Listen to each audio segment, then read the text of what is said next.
শুভ দুপুর বন্ধুরা। তো দেখো আজকে আমার গল্লি কি খাচ্ছে, দেখো, দেখেছো? এই যে এই মাছের ডিম খেতে, বড়া খেতে ও ভীষণ ভালোবাসে। মাছের ডিমের বড়া দিয়ে আজকে আমি ওকে ভাত দেব। ও কালকের থেকে ভাত খায় না মহারাজ, বিস্কুট আর টক দই দিয়ে মুড়ি খেয়ে আছে। ভাত দিয়েছি, ডিমের অমলেট করেছিলাম, ওই একটুখানি ঝোল দিয়ে ভাত দিয়েছি, উনি নাকামো করে খায়নি। এখন এই যে এই ভাতটা ও খাবে, গরম গরম ভাত আর এই মাছের ডিমের বড়া করেছি। এই যে এখন ভাতটা মাখছি, হ্যাঁ।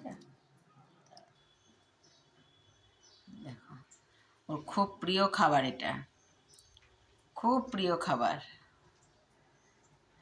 হ্যাঁ।